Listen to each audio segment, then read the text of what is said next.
Welcome to Work Life by Design. I'm your host, Mel Marsden. If the last few years have taught us anything, it's that change is inevitable and we no longer need to go to work to work.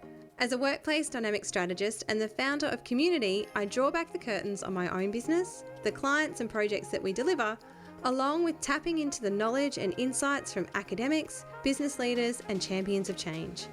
I believe that our environments have the power to positively influence our behaviour and performance, inspiring our human potential. Creating employee incentive programs and wellbeing initiatives have been known to take a bit of a scattergun approach. We might see the infamous fruit box or step count challenge being handed out, or we've even seen them prove to be nothing more than lip service, going beyond a company announcement. However, to embed programs that make real transformative change to an organisation, we know that the business first needs to understand their people and what would make the greatest impact on them and in return on the organisation. And that's exactly how today's guest has approached the implementation of such successful initiatives in their organisation. Nicole Karagiannis is the Chief People Officer at Harrison.ai. With over 15 years' experience in the human resources sector, she forged her career at Westpac prior to working in the fintech, health and disability sectors. Nicole combines her experience and deep passion of care with the future focus of technology to lead the talent, business partners, learning and development, and IT professionals who enable Harrison.ai to grow meaningfully whilst fostering a culture of innovation and inclusion. Harrison.ai is a health tech scale-up dedicated to impacting millions of lives a day through comprehensive AI solutions such as medical devices. In her current role at Harrison.ai, Nicole has led the design of the organisation's innovative Becoming a Parent program, which provides support for employees and their partners through early pregnancy loss and miscarriage. In today's conversation, we explore Harrison.ai's 6-pillar wellbeing program and how the pillar of social connection has impacted the design of their remote-first workplace, plus how Nicole came to develop the Becoming a Parent program, the catalyst for it, and how she developed a business case for the program that even got the CFO on board. So if you're a business leader looking to push the boundaries of employee experience and to innovate new ways to become an employer of choice, or an employee considering that next phase of your life and starting a family, this episode will inspire you to think bigger about how your workplace can make a meaningful and intentional difference in the lives of your people. So without any further ado, please let me introduce you to Nicole. Hello and welcome to the podcast, Nicole. Thanks, Mel. Thanks for having me. It's so great to have you here because I have been doing a lot of reading on your background and the work that you've been doing with Harrison.ai. Do you want to just kick us off by giving us a little bit of a backstory on how you got to working at Harrison.ai and some of the initiatives that you've been putting in place there?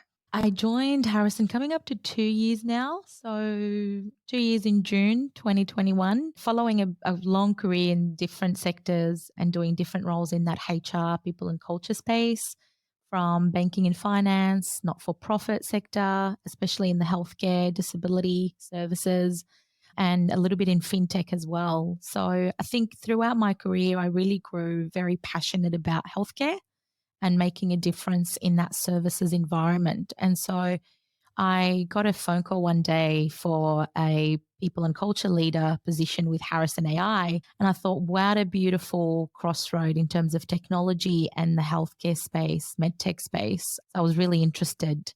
I remember at the time kind of making sure I wasn't too attached to the role in case I didn't get it. And remember saying to my husband after my interview with the founders, I was in trouble. And my husband, Terry, was like, why? I said, because I fell in love with the organization. What if I don't get the job? I'm going to be so heartbroken. This is such a great mission. I really wish they'll pick me. Anyway, fast forward a few weeks, I was successful in the role. And here I am 2 years later as the Chief People and Culture Officer. I've looked after our joint venture Annalise AI and currently also lead the PNC team for Franklin AI, which is our second joint venture. And really, in a nutshell, our three organizations are on a mission to impact 1 million lives a day by making sure that our AI tools are available across the globe in that diagnostic space, whether it's in radiology or pathology, and giving our clinicians a second set of eyes, which is amazing. So, from a people and culture point of view, my first accountability and my remit alongside my team is that we look after our people internally, but we know the work that our people are doing is looking after clinicians and therefore employees of other organizations.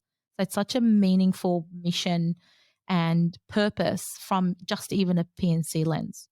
What a great way for you to be able to bring together your background in, a diverse range of health organizations and being able to combine that with technology to take it forward into the future and in a people and culture role. That sounds pretty exciting. It's very exciting. And it's so diverse because it's startup, right? And it's my first and biggest role in that startup space where no 2 days are the same and you're really building something from the ground up with a blank sheet of paper. Some days that feels daunting and a bit scary. And then you think, you know what? I am creating the legacy alongside my team for someone to hopefully come after us and build from it. If it's 10 years, 20 years from now, hopefully we've made a difference in the right direction, whether it's for this organization, for the startup ecosystem, for the health tech sector altogether. That's really profound and so exciting to be on this journey. Oh, and look, I know, having been through my own startup and seeing other organizations in that startup phase, it is a very different environment to what it is when you're working for a longer established organization. How have you found that shift? You work from some pretty established organizations and even in government, and then coming across to a tech startup. Surely that must have been a big shift for you. I think it was a huge shift for me. From a founder's point of view, Angus and Dimitri really have encouraged our organization to be all about a sense of urgency. And that's reflected in even our values. One of our 4 values is great responsibility is great opportunity. The point of that is there are lives at stake. And what we're doing is groundbreaking. So we need to act with that sense of urgency and we need to be very imaginative and very courageous in how we tackle everything, whether that's an employee initiative or whether that's actually creating a groundbreaking, comprehensive AI tools for clinicians to use. So for me, the biggest difference has been the speed. I am known and I have been known to be action-oriented, outcome-focused leader.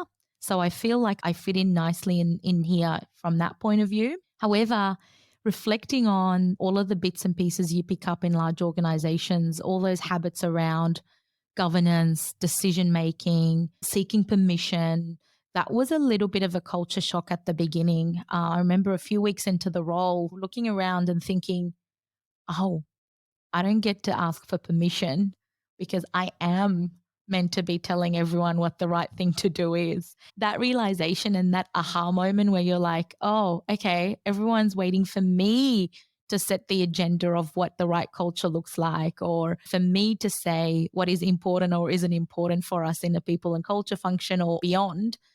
That was exhilarating, scary, and freeing, if that makes sense. It gives you that sense of freedom to go, okay, we as a team can shape this the way we've always wanted to shape the best organization that we wanted to work for.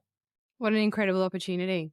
Now, with a health focus as an organization, I'm really interested to know, how have you then led that into defining the culture of the organization and supporting those values? For me, the core of what lives at the center of healthcare, and I have my previous healthcare experience to thank for this, is this ethos or belief that you have to be a service-centered organization. And internally, if you take that into a people and culture team, you're providing a service internally. So that customer service or that servant leadership is really at the heart of how we conduct ourselves as a people and culture team and how we've set our priorities and what sort of employee initiatives we want to roll out. From that employee experience point of view, it's about how we can create a space where people come here to do their lives' best work in collaboration with others, which is another one of our values,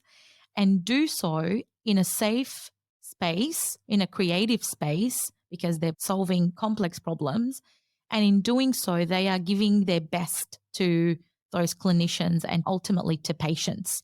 So that's been a huge focus from a healthcare lens. The second layer to that is a sense of humility. When you are working on healthcare solutions or when you're in that healthcare space, I'm very fortunate in terms of my previous experience. I worked with amazing people who had zero egos. And that was something I was so passionate about reliving and working in that space again. And we have that at Harrison and our joint ventures. And we talk about it a lot, actually. So it's no surprise that it's come to mind in answering this question. In that sense of humility, because you're walking around thinking, I'm here saving lives, therefore I'm the best thing since sliced bread, doesn't serve in the long run, doesn't actually get you to the place you need to get to. And because as a venture model and as an organization, we create solutions in consultation with our clinicians. We don't go into the healthcare sector and say, let me tell you how you can do this better. It's let's build this together. And that's so powerful. I wanted to take that and bring it internally to the people and culture team in terms of how can we design our employee initiatives and our employee experience in consultation, in collaboration, really partnering with the business. And that could be anyone. That could be from one of our software engineers coming up with our reward and recognition program to a colleague in the strategy team helping us revamp our wellbeing initiatives and so much more. So it's really about that partnership and that belief around service and humility within that. I love how you've taken what is the business model and actually then infused that into how you then operate internally. It really creates that next level of connection between what you're doing externally as a business and then that brand experience that you really want your people to have internally. How has that translated into some of the initiatives and the programs that you've developed? Because I know you've got your 6-pillar wellbeing program. Tell me a little bit more about that and how that comes to life in your workplace. Absolutely. So we have a wellbeing program that has 6 pillars. I will be doing justice to all 6 of them, hopefully. Essentially, it's around physical wellbeing, financial wellbeing, mental health. We have 2 pillars for mental health. One's around awareness and one's around support. We also have a pillar around social connection, and that's a huge one. I'd love to talk a little bit about that in the context of how that comes to life. And of course, finally, giving back. So part of the wellbeing program have a huge focus on it's not just what's in it for me or what can you do for me, it's what can I do for the communities that I, live in, the communities that I choose to participate in. For could be what marathon am I running, not me personally, other people in the organization, or what am I doing for my kids' school? So helping our people give back to the community is pillar number 6. And so through those pillars, we have anything from your typical, let's do some flu shots to skin checks, let's participate in September, what you would typically expect in that physical well-being. We also do a fair bit in the mental health on the other hand, which is really huge. So we have accredited mental health first aid officers, which is a big one. And part of our leadership program, which is a completely different initiative, we offer our senior leaders and emerging leaders actually a introduction to mental health awareness workshop. And that gives them some tools in terms of identifying what type of conversation am I about to have? How do I have that conversation with someone in my team who is going through something that is impacting their mental health? That's really important. That's a huge part of our program. We also have the social connection, whether that's online, and that hybrid piece, I have to say, is something that is challenging us in a good way. It's getting us out of our comfort zone. We do the online really well when we were in lockdown, and we did the office social connection piece in the office really well. So now it's about how do we blend the two together and how do we offer a social connection piece for people who aren't coming into the office, whether they're interstate or unable to come in or overseas. We have a global business. And you're remote first too, correct? We are remote first, absolutely. So how do we do that connection piece, not just for that one day a month or fortnight or whatever that you're in the office? We don't set the rules around when you are in the office, but we do expect teams to come together for team building, setting some goals, kicking off projects or doing some retros on some projects, workshops, lunches. There are some expectations that our leaders are bringing their teams together, whether that's in an online capacity or in a physical capacity. that's how we've designed our office and our wellbeing program as well. And how have you supported leaders to determine what that level of physical and face to face interaction is? Because I know there's a number of organizations that are still kind of grappling with what this looks like. Do we say, minimum 2 days in the office, time at home? But also then empowering those leaders to be able to make those decisions around how they bring people together and when they bring people together. Have you given them any guidelines or frameworks that would support them in making those decisions? We've done so in terms of empowering our leaders through decision making, whether that's through the capabilities that we offer in our leadership program. So, what type of decisions or how am I empowered to make those for my team? We haven't specifically given guidelines or a framework around how often you should come together, what is the expectation around office versus home. We've intentionally left that up to each team and each leader. And what we've done around that, though, to support it and make sure that there are some guardrails is business events and our company cadence, whether that's our monthly all hands meeting, where we do ask that for that specific meeting, as many of us who are Sydney based can attend our Sydney office, or whether we book a satellite office, whether that's in Melbourne or Queensland or wherever, for our teams to come together in a sort of a satellite way. We have that sort of tradition and ritual sort of coming out of that post-COVID, post-pandemic era, if you like. We also have things like our quarterly business updates. We have our people leaders coming together for whether that's on sites or off sites on a regular basis. And we have our things like rituals, like our annual Christmas events and so on. So we have business wide organizational cadence, and that sets the tone for how often and where and how. And then we leave it to every leader beyond that to set the tone around whether it's monthly face to face team meetings or quarterly OKRs. So we set goals and OKRs. Do we want to do that quarterly face to face or online, but come together in that team building way? And we're getting a lot better this year, especially I feel that we're well and truly post COVID. And we have amazing people around the place, like our office manager, Vince, our org development team, our people and culture team, who are rallying around the people leaders and saying, what support do you need? How can I help you book a venue for that team lunch? Or here's a team building company. Book with them to, I don't know, build a bike or sing a song or do some painting. We do offer that support through the people and culture and the office teams to make sure that our leaders have a bit of a menu and bit of support to do it. I think traditionally you'll find in other organizations, the people leaders left to do it on their own, and then someone in the team will jump in and help them. We want to be a bit intentional in how we do that through people and culture and the office teams. Yeah. And so with that social connection as being one of those well-being pillars, how is that coming to life in the physical environment when, we talk about wanting our workplaces to become an experience so that they actually are purposeful and intentional for our people, making the effort to come into them. How has that been guided through the space that you've created and the activities that you're also offering at Harrison? We moved to our new office in June of last year. Feels like a lifetime ago, but essentially we've designed our office exactly for that, to create that space for those activities that I've just shared in a very collaborative and open way. So we ended up moving to Haymarket, and we have 2 floors. The first floor being podium, and it's meant to be our open kitchen, open collaboration space. You can book the space on podium with big screens around for a company town hall, all hands, showcase, team building events. We built some bikes there last year with our engineering teams, which was lots of fun.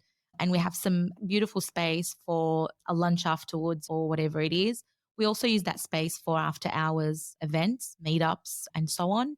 And we have a fantastic outdoor terrace area that our employees can enjoy when they are in the office for those social connections, whether it's Friday afternoon get-togethers, whether it's, celebrating part of our cultural diversity. We're getting a lot better celebrating specific cultural milestones and events, whether it's Harmony Day, whether it's this Friday, St. Patrick's Day, and beyond. So doing that and bringing our teams together for those celebratory social events on podium floor.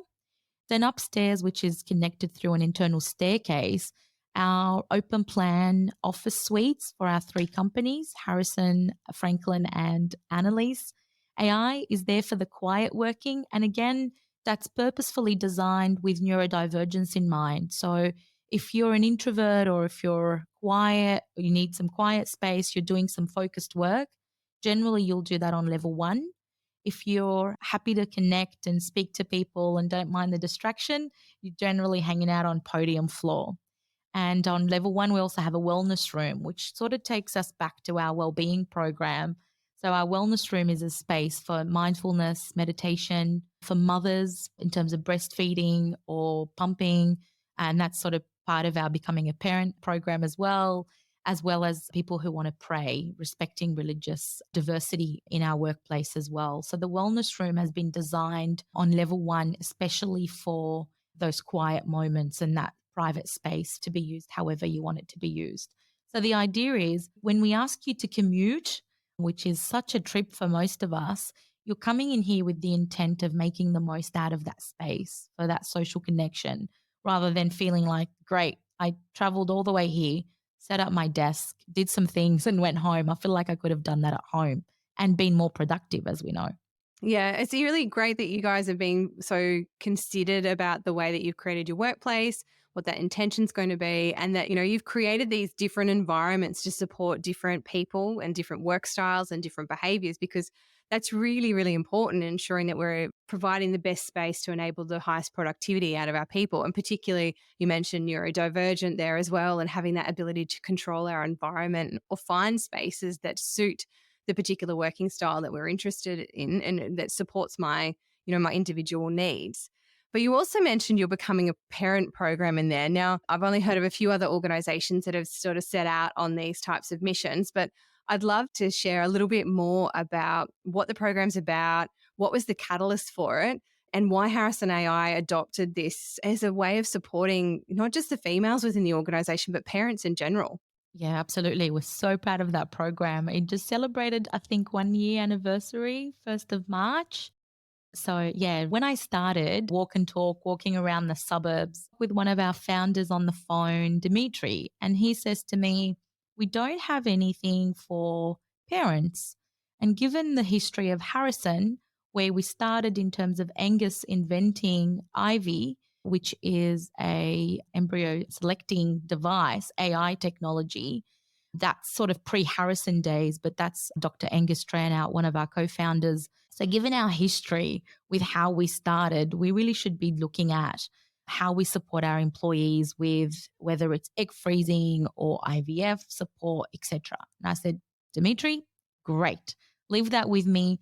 Let me design something, bring it back to our founders, bring finance on the journey so we can do some costing and business case outlining what we want. And at the time, I formed a small group we're lucky enough that we actually work with an embryologist. So a bit of a shout out to Harriet. Harriet educated me on the difference between, what gamete was all about, the difference between egg freezing, sperm freezing, IVF support. We got talking about this really isn't just about egg freezing and not just about women. What is the men's role in this? Not just as our employees, but also as partners to those women.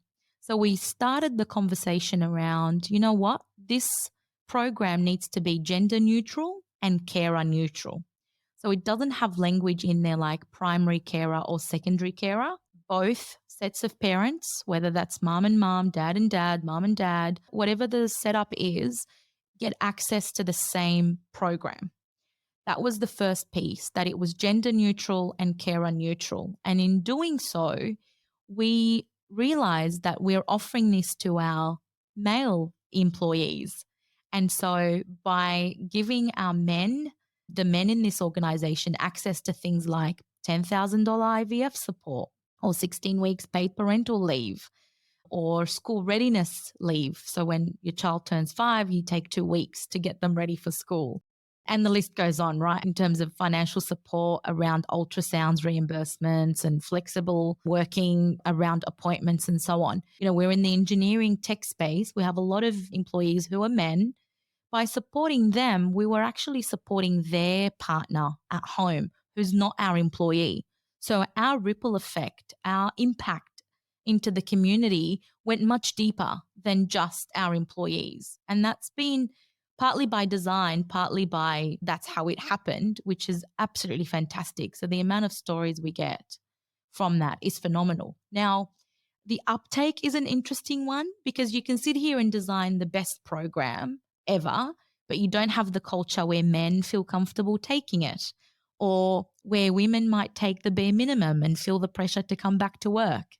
So I can say hand on heart, every man who's needed to take the leave has absolutely taken the leave. They've been supported through their leave period, whether that's taking it flexibly or as chunks of time, and have had a job to come back to. So for me, lovely initiatives, great policies on paper is one thing.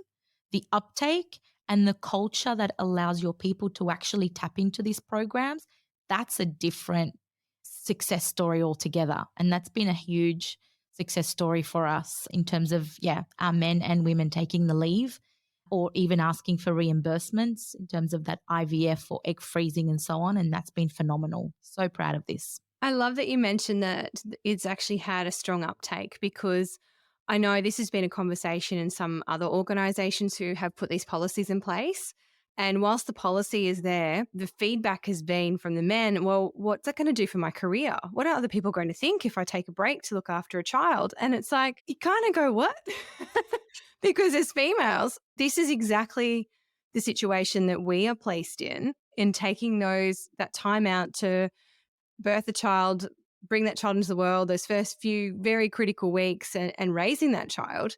And it's lovely to see that responsibility is now being shared, and that you guys have also created a culture that respects that and encourages it, but not just for the females in the organization, but also for the men. Because I know for myself, having had my husband been able to take that leave from his employer, the ability then for us to elevate females in the workplace and create that gender equity, it's not just about supporting women, it is about supporting the men as well. And when we can support the men, that's when it's all going to rise. That's exactly right. We can't progress the women's agenda without the men being on the journey, and men being allies and showing up for their equal part of unpaid labor at home.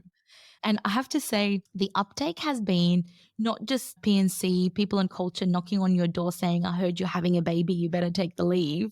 It's that sense of responsibility. People around here in our 3 organizations, they understand the importance of role modeling the right behavior through their own behavior and through taking the leave themselves and taking initiative. So we often talk about, you are responsible for your own learning. You're responsible for tapping into these amazing programs. No one's going to turn the tables against you and say, you took this leave, now you're behind on a promotion or whatever the case may be. We role model that at all levels of the organization, which is so powerful.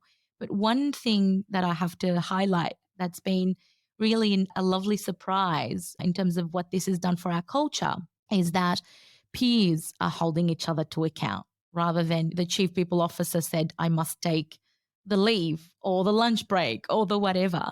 We have peers holding each other to account and saying, hey, you really need to prioritize your family. This thing is available. Make sure you tap into it. And the other person's usually going, yes, thank you. I'm going to do that because I realize that you're holding me accountable and holding the mirror up.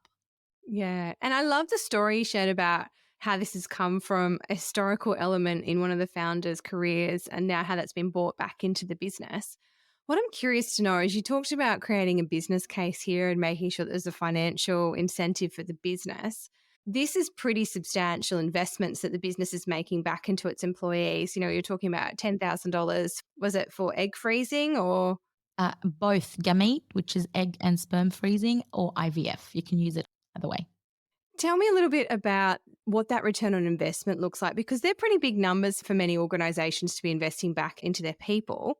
How is the business actually seeing a return on that? And what would you say to other organisations who sort of have potentially looked at this and dismissed it because of that financial investment? There's probably 2 streams to this. The first one is the intangible return on investment, which is, what is a program like this and other programs like wellbeing, leadership, and so on? How is that impacting on your turnover and employee engagement? Are people choosing to stay as a result?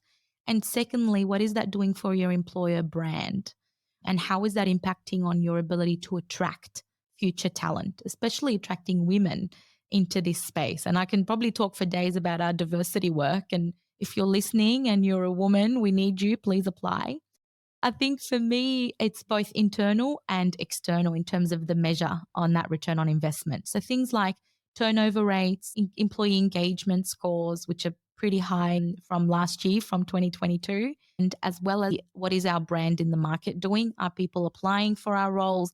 Are we able to fill vacancies? So we've seen a positive shift in all of these metrics, if you like, as a result of becoming a parent program, the investment there, as well as financial investment in other areas like well-being, leadership, and so on. The other big one for me in that space is returning from parental leave.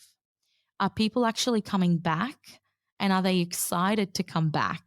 Or are we seeing a dropout in people returning? And I say people as in both men and women coming back from parental leave. And so far, everyone has come back, which is great in terms of doing a small part, if you like, for the economy of the country and other places where this program is offered. So that's been another way to measure. I think what I'd say for other organizations is you need to be brave in where you are putting your dollars. And of course, we all have a finite amount of money to invest in various people and culture initiatives. We know that becoming a parent program was going to be a very impactful one because taking a step back prior to launching it, analyzing our demographic, the age brackets, the status of our employees, which program was actually going to make the biggest impact. Becoming a parent was one of them.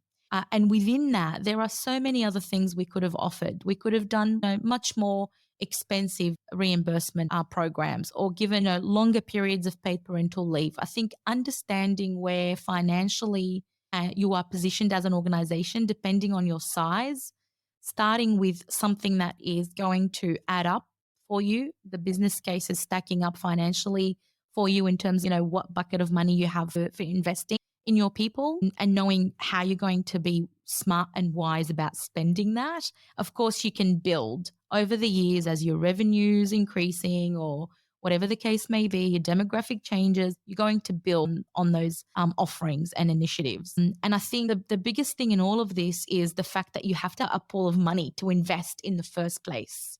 I've seen that as a bit of a trap for other organizations where they say, we offer flexible arrangements, we're a bunch of nice people working together. But when it comes to, the actual financial bucket, if you like, or the pot of money allocated for investing in your people, there actually isn't one. I know this is an obvious one, as in, please invest in your people, but that's something that I don't see happen as often in other organizations. And that's such a shame because really, if you're investing in your people, you're investing in your culture, in your reputation, in your brand, and that's going to go back from a return on investment point of view. It's going to come back to you positively through customer engagement. And what I love about the startup ecosystem is that customers, investors, everyone in that ecosystem is watching you from a social responsibility and a moral point of view. I'm not saying others outside of the startup ecosystem, other organizations aren't watching, but there's this really beautiful DNA in the startup space that I've been loving sort of working within, which is investors and others are looking at you to see what amazing work you're doing to keep your employees employed, as opposed to saying, how dare you spend that money on your people instead of on something else. And so having the right support network through your board, through your investors and so on, that's so critical as well. I think it's really insightful that you started with looking at your employer brand proposition and that employee retraction, because clearly in the tech space and also in the startup space, attracting employees and retaining them to your business is pretty critical and probably quite challenging given the market that you're in. I know there's a lot of demand for people in tech at the moment. So this is a great way for you guys to position that. And I suppose if you look at it over the life cycle of an employee or even the life cycle of per child, that investment that the business is making in its employees to support them in becoming a parent and then raising that child Isn't that expensive when you think about the types of salaries that you'd be paying and what that small incremental uplift is on that base salary? Would that be a correct assumption? Yes, that's correct. In the scheme of everything else, and in terms of how many people are tapping into which program, it's ultimately not that expensive for you as far as your retention and the cost of recruiting.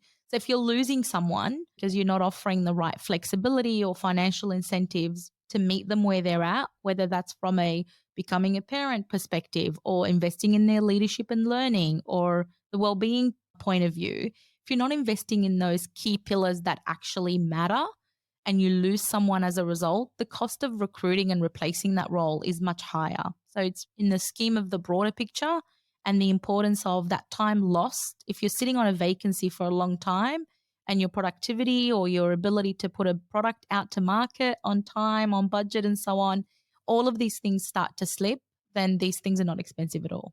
No, absolutely not. I mean, even just the cost of recruitment alone, when you were talking about some significant salaries, that's more than probably what you're investing back into your employee. So I can definitely see that return on investment there and why that business case got up and why your CFO signed off on it.